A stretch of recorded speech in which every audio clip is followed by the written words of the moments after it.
Guys കുറച്ച് നാളെ night റൊട്ടീനൊക്കെ ചെയ്തിട്ട് അപ്പം ഇന്ന് നമുക്ക് ചെയ്യാം. അപ്പോൾ ഫസ്റ്റ് നമുക്ക് ഈ ഒരു മാമാത്തിൻ്റെ ഒരു ഫേസ് വാഷ് എടുത്തിട്ട് നമുക്ക് ഒന്ന് കഴുകാം. അതൊക്കെ മറന്നുപോയി ഗൈസ്, സോറി. അപ്പോൾ ഇനി നമുക്ക് സ്കിൻ കെയറിലേക്ക് തുടങ്ങാം. ആകെ 2 പ്രോഡക്റ്റ്സേ ഉള്ളൂ, അത്രയൊന്നുമില്ല. ഫസ്റ്റ് നമുക്കൊരു പോൺസിൻ്റെ ലൈറ്റ് വെയിറ്റ് ആയിട്ടുള്ള മോയ്സ്ചറൈസർ, സ്പോൺസറും ചെയ്യില്ല, നല്ല മോയ്സ്ചറൈസറാണ്. പിന്നെ നമുക്ക് ഹിമാലയ ലിപ് ബാം ഇട്ടെടുത്തു, ഫേവറേറ്റ് ലിപ് ബാമാണ്. പിന്നെ നമുക്കൊരു മുടി കൊണ്ട് ഇട്ട് കൊടുക്കാം. അപ്പം ഞാൻ കൊണ്ട ഇട്ടിക്കാന്ന് വിചാരിച്ചേ, പിന്നെ ഈ കൊണ്ട ഇങ്ങോട്ട് അവിടെ നിൽക്കില്ല. പിന്നെ എൻ്റെ അമ്മേൻ്റെ അടുത്ത് പോയി ചോദിച്ചു നോക്കി. അപ്പം എൻ്റെ അമ്മ കുറച്ച് ഇട്ടിത്തരാം.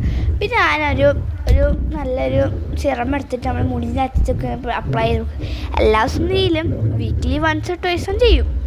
അപ്പം പിന്നെ ഞാൻ വിചാരിച്ച് ഞാനോട് കെട്ടി നോക്കാം. പിന്നെ കുറേ നേരം പരിശ്രമത്തിന് ശേഷം നമുക്ക് കെട്ടാൻ പറ്റില്ല. പിന്നെ എൻ്റെ അനിയത്തിൻ്റെ പോയി ചോദിച്ചു, അനിയത്തിൻ്റെ സിസ്റ്റർ പിന്നെ ഏച്ചൊരു കെട്ടി തന്നിക്കും. അപ്പം കണ്ണുകൊണ്ട് കെട്ടിയെടുത്ത് പിന്നെ നമുക്ക് കുറച്ച് വെള്ളം കൂടി കുടിച്ചിട്ട് വീഡിയോ ഉണ്ടാക്കണ മുമ്പേ നമുക്ക് നമ്മളെ ഔട്ട്ഫിറ്റ് എന്ന് കാണിച്ചാൽ ഇതൊന്നും കാണില്ല. ഇത് നല്ലൊരു മാക്സി പോലെ തന്നെ. ലിങ്കും ചോദിക്കരുത്, ലിങ്ക് ഇല്ല. അപ്പോൾ ഇത്രയും ഗൈസ്, സീ യു.